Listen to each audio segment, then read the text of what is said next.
கொழுந்து மங்கை. அத்தியாயம் 22. சித்திரமாயனின் திட்டங்கள். இளவரசன் சித்திரமாயன் மிகுந்த உற்சாகத்துடன் இருந்தான். காலையில் யவனச்சேரியின் அருகே கொள்ளை பற்றிய புலன் விசாரணைக்காக சென்று கொண்டிருந்த ஒற்றர் படையின் துணைத் தலைவன் ரதத்தினால் மோதுண்டு மாண்டு விட்டான் என்ற செய்திதான் அவனுடைய உற்சாகத்திற்கு காரணம். யவன வணிகரின் வீட்டில் அவனுடைய ஏவலினால் நடத்தப்பட்ட கொள்ளை பற்றிய சில முக்கியமான தடயங்கள் ஒற்றர் தலைவனின் வசம்தான் இருந்தன. சாதாரண தெரு விபத்து என்று மற்றவர்கள் நம்பும்படி அவனை கொலை செய்தாகிவிட்டது. கொள்ளை பற்றிய துப்பு இனி யாருக்கும் கிடைக்காது. இருந்தாலும் சித்திரமாயனுக்கு மனதில் அமைதி இல்லை. பெண் கொலை சம்பந்தமாக பிடிபட்ட அவனுடைய அந்தரங்க காவல் வீரன் இன்னும் முதன் மந்திரியின் வசம்தான் இருந்தான். அவனை வைத்துக்கொண்டு முதன் மந்திரி என்ன செய்ய போகிறார் என்பதை பற்றி அவனால் அனுமானிக்க முடியவில்லை. சக்கரவர்த்தி வந்ததும் அவரிடம் அந்த வீரனை ஒப்படைத்து தன் மீது குற்றம் சாட்டுவாரோ என்ற அச்சம் அவனை மிகவும் வாட்டியது. சக்கரவர்த்தி நீதி தர்மத்தில் மிகுந்த அக்கறை உள்ளவர். தன் மகன் என்று கூட பாராமல் கடும் தண்டனை வழங்கினால் அதிசயமில்லை. அப்படி ஒரு இக்கட்டான நிலையில் தான் சிக்கிக் கொண்டிருந்ததை உணர்ந்த போது முதன் மந்திரியின் மீது அளவுக்கு மீறிய கோபமும் வெறுப்பும் தோன்றின. அவரை கொல்ல திட்டமிட்ட சதியும் வெற்றி பெறாதது அவனுடைய மன அமைதியை மேலும் குலைத்தது. இன்னும் அரண்மனை வீரர்கள் இலங்கை வீரர்களை தேடிக்கொண்டுதான் இருக்கிறார்கள். அவர்கள் இருவரும் இரண்யவர்மரின் வசம் இருக்கிறார்கள் என்ற உண்மை சித்திரமாயனுக்கு தெரியாது. சக்கரவர்த்தி திரும்பி வருவதற்குள் தன் மீது எவ்வித குற்றத்தையும் நிரூபிக்க முடியாதபடி செய்துவிட வேண்டும் என்ற தவிப்பில் இருந்தான் அவன். இதற்கிடையில் ஆட்சியில் அவனுடைய நடவடிக்கைகளுக்கு தோன்றிய எதிர்ப்புகள் அவனுக்கு கோபத்தை மூட்டின. வரும் காலத்தில் சக்கரவர்த்தியாக அரியணை ஏறப்போகும் தன்னுடைய கட்டளைகளுக்கு மக்கள் பணிய மறுத்தது அவனுக்கு ஆத்திரமூட்டியது. ஆட்சி அலுவல்களில் யாருடைய யோசனையையும் அவன் கேட்க தயாராக இல்லை. சக்கரவர்த்தி போருக்கு புறப்பட்ட போது இளவரசனான தன்னைத்தான் ஆட்சியில் இருத்துவிட்டு செல்வார் என்று எதிர்பார்த்தான். ஆனால் அவர் ஆட்சி பொறுப்பை பிரேமபர்தினியிடம் கொடுத்தது அவனுக்கு ஏமாற்றத்தையே அளித்தது. மன்னர் அவ்விதம் முடிவெடுத்ததற்கு 2 காரணங்கள் இருந்தன. ஒன்று, சித்திரமாயனின் ஒழுக்கமற்ற நடத்தை. அவனிடம் அப்போதே ஆட்சி பொறுப்பை கொடுத்தால் நாட்டில் குழப்பத்தை உண்டாக்கி விடுவான் என்று பயந்தார். மேலும் தரணி கொண்ட போசர் அவனிடம் ஆட்சி பொறுப்பை விட சம்மதிக்கவில்லை. மற்றொரு காரணம் பிரேமவர்தினி மீது அவருக்கு இருந்த மோகம். முதன் மந்திரியிடம் ஆலோசனை கேட்டபோது மன்னருக்கு அவள் மீதிருந்த மோகத்தை உணர்ந்த மந்திரி அவளிடமே ஆட்சி பொறுப்பை கொடுக்கும்படி கூறினார். மகாராணி தம்முடைய ஆலோசனையை கேட்டு நடப்பாள் என்று தப்பு கணக்கு போட்டுவிட்டார் முதன் மந்திரி. அவள் தான் தோன்றித்தனமாக நடந்து கொள்வாள் என்று அவர் எதிர்பார்க்கவே இல்லை. சித்திரமாயனுக்கு பக்கபலமாக மந்திரி சபையின் 2வது மந்திரி அச்சுதப்பட்டர் இருந்தார். சித்திரமாயனின் போக்குக்கெல்லாம் அவர் வளைந்து கொடுத்தார். அச்சுதப்பட்டரின் ஒரே குறிக்கோள் முதன் மந்திரி பதவியை பெற்றுவிட வேண்டும் என்பதுதான். பதவிக்காக எவ்வளவு ஈனத்தனமாக நடக்கவும் தயாராக இருந்தார். அன்று காலையில் ஒற்றர் படைத்தலைவனை கொலை செய்வதற்காக பயன்படுத்தப்பட்ட ரதம் அவருடையதுதான். அச்சுதப்பட்டரின் துணை கொண்டு சித்திரமாயன் தன்னுடைய அதிகார வெறியை வளர்த்து கொண்டிருந்தான். சில கோட்ட தலைவர்கள் அவன் மீது வெறுப்பு கொண்டிருந்ததையும் குறுநில மன்னர்களில் ஒருவரான இரண்யவர்மருக்கு அவன் மீது அபிமானம் கிடையாது என்பதையும் அவன் அறிந்தே இருந்தான். வரும் காலத்தில் அவனை அரியணை ஏறவிடாமல் தடுக்க அவர்கள் எல்லோரும் முனைவார்களோ என்ற சந்தேகமும் அவனுக்கு தோன்றியது. அவனுடைய அச்சத்தை போக்க அச்சுதப்பட்டர் ஒரு யோசனை கூறியிருந்தார். ஒரு கோட்டத்தை சேர்ந்த ஊர் தலைவர்களும் நகர தலைவர்களும் சேர்ந்துதாம் ராஜவம்சத்தை சேர்ந்த ஒருவரை அந்த கோட்டத்துக்கு தலைவராக தேர்ந்தெடுக்க வேண்டும். அப்படி தேர்ந்தெடுக்கப்பட்ட ஒருவரை தான் சக்கரவர்த்தி கோட்டத்துக்கு தலைவராக நியமிப்பார். இது பல்லவ ஆட்சியில் நெடுங்காலமாக இருந்து வரும் ஆட்சி முறை. இப்போதுள்ள ஊர் தலைவர்களையும் நகர தலைவர்களையும் நீக்கிவிட்டு சித்திரமாயனுக்கு அடங்கிய நபர்களை தலைவர்களாக நியமித்துவிட்டால் பிறகு இளவரசனுக்கு வேண்டிய ராஜவம்சத்தினவர்களில் சிலரை கோட்டத் தலைவர்களாக தேர்ந்தெடுக்க வாய்ப்பாக இருக்கும். இந்த அருமையான திட்டத்தின் பேரில்தான் மகாராணி ஊர் தலைவர்களையும் நகர தலைவர்களையும் மெல்ல மெல்ல ஒவ்வொருவராக நீக்கி கொண்டிருந்தாள். சக்கரவர்த்தி திரும்பி வருவதற்குள் சில கோட்டங்களில் தனக்கு வேண்டியவர்களை தலைவர்களாக தேர்ந்தெடுக்க வைத்துவிட வேண்டும் என்ற முடிவில் இருந்தான் சித்திரமாயன். இந்த திட்டத்தின் உள் நோக்கத்தையும் விளைவையும் எண்ணித்தான் முதன் மந்திரி மிகவும் கவலை கொண்டிருந்தார். பதவிகளை விரும்பி சித்திரமாயனின் அபிமானத்தை பெற ராஜவம்சத்தை சேர்ந்த பலர் முயன்று கொண்டிருந்தனர். ஆகையால் சித்திரமாயனுக்கு ஆதரவாக பலர் இருந்தனர். சில வணிகர்களும் சித்திரமாயனிடம் அபிமானம் கொண்டிருந்தனர். அவன் மூலமாக சில வரி சலுகைகள் பெற்று கொள்ளை லாபம் அடிப்பதில் ஈடுபட்டிருந்தனர். தனக்கு ஆதரவாக உள்ளவர்களுக்கு பல பதவிகளை கொடுக்க சித்திரமாயன் திட்டமிட்டிருந்தான். சித்திரமாயனின் அந்தரங்கத்தில் இதற்கெல்லாம் மேலாக ஒரு பயங்கர திட்டம் இருந்தது. சக்கரவர்த்தியையே எவ்விதத்திலும் நீக்கிவிட்டு அரியணையில் தான் அமர வேண்டும் என்ற திட்டம்தான் அது. சக்கரவர்த்தி இருக்கும் வரை தன்னுடைய விருப்பம் போல திரிய முடியாது என்பதை அவன் நன்கு உணர்ந்திருந்தான். ஒருமுறை சக்கரவர்த்தி அவனிடமே கோபத்தோடு கூறியது அவன் மனதில் ஆழ பதிந்திருந்தது. அவர் சொன்னார், ஒரு நாட்டை ஆள்வதற்குள்ள தகுதி ஒருவனுக்கு இல்லை என்றால் அவன் அரியணையை துறந்துவிட்டு காட்டுக்கு செல்வதுதான் மேல். மக்களின் மகிழ்ச்சிதான் மன்னனின் லட்சியம். இந்த லட்சியத்தை ஏற்காதவன் அரியணை ஏறவே தகுதி இல்லாதவன். சித்திரமாயனுக்கு அண்டை நாட்டு மன்னர்களின் ஆதரவு கிட்டுமானால் மிகவும் உதவியாக இருக்கும் என்று யோசனை கூறினார் அச்சுதப்பட்டர். பாண்டிய நாட்டின் அபிமானத்தை பெற பாண்டிய இளவரசனை காஞ்சிக்கு விஜயம் செய்யும்படி ஒரு தூதுவன் மூலமாக அழைப்பு அனுப்பியிருந்தான். சித்திரமாயனின் திட்டங்கள் சரிவர நிறைவேறுமானால் நாட்டில் உள்ள அதிகாரிகளும் தலைவர்களும் அவனை ஆதரிப்பவர்களாகவே அமைந்துவிட முடியும். அதன் பிறகு அவன் மக்களை பற்றி கவலைப்பட வேண்டியதில்லை. அவனுடைய விருப்பம் போல ஆட்சி செலுத்தலாம். ஆனால் அவனுடைய திட்டங்கள் ஒவ்வொன்றுக்கும் ஆரம்பத்திலேயே எதிர்ப்பு தோன்றத் தொடங்கியதோடு மட்டுமல்லாமல் முதன் மந்திரி அவனுக்கு இடைஞ்சலாக இருந்தது அவனுக்கு பெரும் பிரச்சனையாக இருந்தது. முதன் மந்திரியின் மீது ஏதாவது ஒரு குற்றச்சாட்டை கூறி அவரை நீக்குவதற்கான சந்தர்ப்பத்தை எதிர்நோக்கி கொண்டிருந்தான். ஆனால் அவருக்கு ஆதரவாக இரண்யவர்மர் இருந்தது அவனுக்கு அச்சத்தை கொடுத்தது. தலைநகரில் இரண்யவர்மர் தம்முடைய படையுடன் தங்கி இருந்தது அவனுக்கு இடைஞ்சலாகவும் இருந்தது. தாம் திரும்பி வரும் வரை இரண்யவர்மரை காஞ்சியில் இருக்கும்படி சக்கரவர்த்தி ஆணையிட்டிருந்ததால் சித்திரமாயன் அவருக்கு எதிராக ஏதும் செய்ய இயலாதவனாக இருந்தான். கோட்டை தளபதி பொறுப்பிலிருந்து மகாராணி அவரை விடுவித்து விட்டதும் அவர் கோபம் கொண்டு தம்முடைய மண்டலத்துக்கு சென்று விடுவார் என்று அவன் எதிர்பார்த்ததும் நடைபெறவில்லை. காஞ்சி மக்களின் நலனுக்காக பணிகளில் இரண்யவர்மர் தம்முடைய படைகளை ஈடுபடுத்தி இருந்ததும் அவனுடைய கோபத்தை கிளறியது.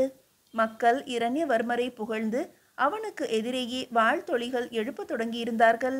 இவற்றை பற்றி சிந்தித்து சித்திரமாயனின் மனம் உழைந்து கொண்டிருந்த அதே வேளையில் அச்சுதப்பட்டர் அரண்மனையின் அந்தப்புறத்தை நோக்கி விரைந்து சென்று கொண்டிருந்தார். சில சந்தர்ப்பங்களில் அவர் தமக்கு வேண்டிய சலுகைகளை மேகலாவின் உதவியினால் பெற்றுக்கொள்வார். மகாராணியோ சித்திரமாயனோ தம்முடைய திட்டத்திற்கு ஒத்துவர மாட்டார்கள் என்று கருதினால் மேகலாவின் உதவியை நாடுவார். மேகலாவின் பேராசையை அவர் நன்கு அறிந்தே இருந்தார். அவளை வருங்கால மகாராணி என்றும் இப்போது கூட ஆட்சியில் அவளுக்கும் உரிமை உண்டு என்றும் அடிக்கடி கூறி அவளை தூண்டிவிட்டிருந்தார். அச்சுதப்பட்டர் அவளை சந்திக்க காத்திருப்பதாக தாதி ஒருத்தி அறிவித்ததும் மேகலா அவரை உள்ளே அழைத்து வர ஆணையிட்டாள். சின்ன மகாராணியாருக்கு அடியேன் வணங்குகிறேன் என்று தலை தாழ்த்தி வணங்கினார். பிறகு வடமொழி கடிகை பற்றி முன்பு தங்களிடம் கூறியிருந்தேன் இப்போது என்று தயங்கியவாறே கூறினார். இது பற்றி இளவரசரிடம் கூறுவதுதானே என்றாள் மேகலா. வடமொழி கடிகை மக்களின் அபிமானத்தை பெற்றது, புகழ்பெற்ற கடிகை. அதனால் இளவரசர் தயங்குவார். ஆனால் நம்முடைய ஆணைகளை மீறுபவர்களை கண்டிப்பது நம்முடைய கடமை அல்லவா? கடிகை நிர்வாகிகள் பயப்பட வேண்டும் என்பதற்காக உங்களுடைய உத்தரவு என்று கூறினேன். சேச்ச, எவ்வளவு அலட்சியமாக பேசிவிட்டார்கள். என் மனம் கொதிக்கிறது சின்ன மகாராணியாரே. என்ன சொன்னார்கள்? ஐயோ, அதை என் வாயால் திரும்ப கூறக்கூடாது. ஒழியாமல் கூறும் மந்திரியாரே. நாட்டியக்காரிக்கெல்லாம் பயப்பட முடியாதாம் என்று வாய்ப்பொத்தியபடி மெல்ல கூறினார் அச்சுதப்பட்டர். ஓஹோ! மேகலா கோபத்தினால் கொதித்தாள். அச்சுதப்பட்டர் தொடர்ந்து தூபம் போட்டார். அரசு விதித்திருந்த வரியை செலுத்த மாட்டார்களாம். இதில் சின்ன ராணியார் தலையிட வேண்டிய அவசியமில்லையாம். வரி கேட்க சென்ற நம்முடைய அதிகாரியை சில மாணவர்கள் அடித்து மாடியிலிருந்து உருட்டி விட்டார்கள். மந்திரியாரே, இப்போது வீரர்களை அழைத்து செல்லுங்கள்.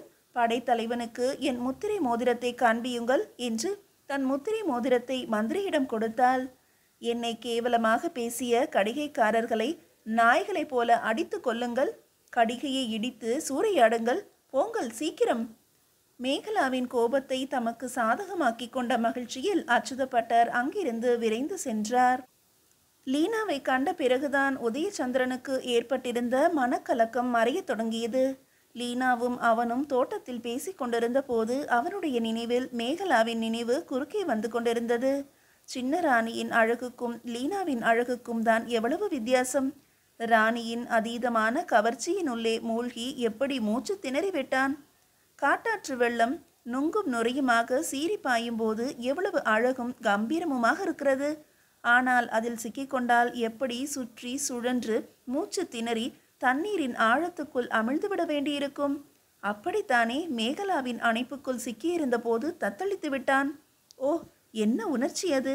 அந்த உணர்ச்சியின் ஆதிக்கத்தில் நம்மை இழந்து பரவசத்தில் கிடைப்பதையா ருத்ரபரமாச்சாரி மகா சுகத்தின் முதல் படி என்கிறார்? அப்படியானால் முதல் படியிலேயே அவ்வளவு அதிர்ச்சி இருந்தால் மகா சுகத்தை உணரும்போது இந்த உடலால் அதை தாங்கிக் கொள்ளத்தான் முடியுமா? இதோ தெளிந்த ஓடை நீராக இனிமையாக சலசலக்கும் லீனாவின் அழகில் வெறி இல்லை, கொந்தளிப்பு இல்லை, வேகம் இல்லை, உள்ளார்ந்த ஒரு இனிமை இருக்கிறதே. லீனாவின் அமைதியான அழகு உதயச்சந்திரனின் மனதில் இனிமையை பொழிந்து கொண்டிருந்தது. முந்தின நாள் இரவில் அரண்மனையில் பெற்ற அனுபவத்தால் அவனுள்ளே கிளர்ந்திருந்த உணர்ச்சிகள் மெல்ல மெல்ல மேலெழுந்தன. லீனாவின் சிவந்த அதரங்கள் 2 நாட்களுக்கு முன்பு நடந்த சம்பவத்தை நினைவூட்டின. 2 நாட்களுக்கு முன்பு அவளை சந்தித்துவிட்டு பிரிந்த போது மிகுந்த வேட்கையுடன் அவளை மார்போடு அணைத்து அதரங்களில் முத்தமிட்டான். அப்போது லீனாவின் பூவுடல் நடுங்கியதை உணர்ந்தான். அவனுடைய அணைப்பிலிருந்து முதலில் திமிரினாள், பிறகு சரணடைந்து விட்டாள். நீண்ட முத்தத்தின் பின் விடுபட்ட லீனாவின் கண்களில் நீர் முட்டியிருந்ததை கண்டதும் உதயச்சந்திரன் பதறிப்போனான். அவளுடைய மனதை புரிந்து கொள்ளாமல் வலிந்து தவறிழைத்து விட்டோமோ என்று எண்ணி மனம் உழைந்தான். லீனா புது அனுபவத்தின் அதிர்ச்சியில் இருந்தாள். முதல் முத்தத்தின் புதுமையும் பரபரப்பும் எதிர்பாராமல் கிடைத்துவிட்ட வாய்ப்பினால் ஏற்பட்ட அளவுக்கு மீறிய மகிழ்ச்சியும் அவள் கண்களில் கண்ணீரை சுரக்க வைத்தன. அதை புரிந்து கொள்ளாத உதயச்சந்திரன், லீனா, உன் மனதை புரிந்து கொள்ளாமல் நான் இப்படி என்று சொல்லி முடிப்பதற்குள் லீனா அவன் கையை பற்றி கொண்டாள். ஆனால் அவனை ஏறிட்டு பார்க்க தெம்பில்லை. வெட்கம் ஒருபுறம் பாடாய்படுத்தியது. ஏதோ பயந்து விட்டேன் என்றால் தரையை நோக்கி படியே. பிறகு மெல்ல நிமிர்ந்து அவனை பார்த்தாள். அந்த பார்வையில் தெரிந்த மிரட்சி அவனுக்கு அவள் மீது இரக்கத்தை உண்டு பண்ணியது. சிறு உணர்ச்சியை கூட, அது இன்ப உணர்ச்சியாக இருந்தாலும் தாங்க முடியாத அளவுக்கு அவள் உடல் அவ்வளவு மென்மை வாய்ந்தது என்பதை புரிந்து கொண்டான். அனிச்ச மலர் முகர்ந்து பார்த்தால் குழைந்து விடுமாம். லீனாவின் உடல் பார்வையிலேயே குழைந்துவிடும் போலும். ஓ, இந்த மலரை எவ்வளவு ஜாக்கிரதையாக அணுக வேண்டும்! என்ன, வந்ததிலிருந்தே ஒரே சிந்தனை? லீனாவின் குரல்தான் அவனை சுய நினைவுக்கு கொண்டு வந்தது. அவளை வெறியோடு பார்த்தான். அவனுடைய கண்களில் தெரிந்த உணர்ச்சிகளின் சாயல்கள் அவளை சிலிர்க்க வைத்தன. நேற்று எங்கே போய்விட்டீர்கள்? நீங்கள் வருவீர்கள் என்று மாலையில் வெகுநேரம் எதிர்பார்த்தேன். நேற்று ஒரு யோகியின் ஆசிரமத்துக்கு நானும் ராஜனும் போயிருந்தோம். அந்த யோகி என்ன சொன்னார் தெரியுமா? என்ன சொன்னார்? அவளுடைய கையை பற்றி வருடியபடியே உதயச்சந்திரன் சொன்னான். உலக சுகங்களை நன்றாக அனுபவியுங்கள் என்றார். உலக அனுபவம்தான் கடவுளை காணும் வழியாம். உலக அனுபவம் என்றால் என்ன? உலக அனுபவம் என்றால் இப்படி அருகில் வாயே சொல்றேன் என்று கூறியபடியே சட்டென்று அவளை இழுத்து அணைத்தான். அப்போது அவன் மார்பில் கிடந்த மறுகொழுந்து மாலை உறுத்தியது. ஓ, இதுதான் உலகமா என்று லீனா அவனுடைய காதருகே முனகினாள். பிறகு அவன் மார்பில் கிடந்து உறுத்தி கொண்டிருந்த மாலையை கழற்றி கீழே போட்டாள். எனக்கு நீதான் உலகம், உன் அருகில் இருப்பதுதான் இனிமையான அனுபவம். யோகி இப்படியா போதனை செய்தார்? இப்படித்தான் என்று முனக்கியவாறே அவளை இன்னும் இறுக அணைத்தான். இறுக்கத்தின் உணர்ச்சியில் லீனா உருகத் தொடங்கினாள். அவளுடைய கட்டுடல் அவனுடைய ஆதிக்கத்தில் நெளிந்தது, படர்ந்தது. சற்று தூரத்தில் சலசலப்பு கேட்டது. உதயச்சந்திரன் திரும்பி பார்த்தான். ஒரு புதருக்கு அடியில் ராஜநாகம் நெளிந்து ஊர்ந்தபடி வேகமாக போய்க் கொண்டிருந்தது. உதயச்சந்திரன் சட்டென்று லீனாவை விலக்கிவிட்டு கீழே கிடந்த ஒரு பெரிய கல்லை எடுத்தான். ஐயோ, எரிந்து விடாதீர்கள், அது பாவம் என்று கூறியவாறு அவனுடைய கையை பற்றி கொண்டாள் லீனா. பாவமா? ராஜநாகம் கொடிய விஷம். இந்த தோட்டத்திலேயே சுற்றி கொண்டிருக்கிறது, ஆபத்து. இது என்னோடு நட்பு கொண்டு விட்டது. தினமும் இதை இந்த போதி மரத்தடியில் பார்க்கிறேன். பழகிவிட்டது. நம்மை இது ஒன்றும் செய்யாது. ஓ, ராஜநாகம் கூட உனக்கு அடங்கிவிட்டதா லீனா? உன் அழகை பார்த்துதான் அது மயங்கி உன்னோடு சிநேகமாகிவிட்டது. தோப்பில் ஏதோ ஒரு மரத்திலிருந்து குயில் ஒன்று கூவியது. இன்னொரு மரத்திலிருந்து ஒரு அணில் தன் துணையை அழைத்தது கேட்டது. லீனாவின் கண்கள் மூடி கிடந்தன. உடலில் பரவிக் கொண்டிருந்த உணர்ச்சிகள் ஒவ்வொரு அங்கத்திலும் தேங்கி பரவசப்படுத்தின. உதயச்சந்திரனின் கரங்கள் பரவிய இடங்களில் எல்லாம் உணர்ச்சிகள் பொங்கின. ஆனந்த பெருக்கால் பொங்கி பூரித்த அவளுடைய அங்கங்களின் அந்தரங்கமான ஸ்பரிச மொழி அவனுக்கு புரிந்தது. சற்று சுய உணர்வை எட்டிய லீனா மெல்ல இறுக்கத்திலிருந்து திமிரினாள். அப்போது 2 சிட்டுக்குருவிகள் மரக்கிளையில் வந்து அமர்ந்து கொண்டு கொஞ்சத் தொடங்கின.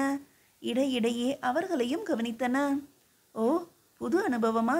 இதோ எங்களைப் போல கொஞ்ச வேண்டும் என்று கூறியது போல் இருந்தது அவற்றின் பார்வை. அணைப்பை நெகிழ்த்தாமலேயே லீனாவின் காதில் மெல்லிய குரலில், அந்த குருவிகள் பேரானந்த தியானத்தில் இருக்கின்றன என்றான் உதயச்சந்திரன்.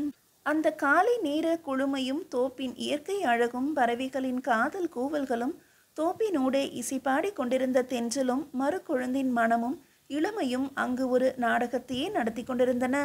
பெரிய போதி மரத்தின் வேரில் சாய்ந்திருந்த உதயச்சந்திரனின் மார்பில் மாலையாக பின்னி கிடந்த லீனா வேட்கை தீயில் கற்பூரமாக கரைந்து கொண்டிருந்தாள்.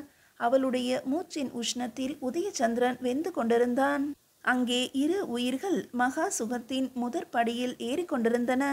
மீதியை அடுத்த அத்தியாயத்தில் காணலாம்.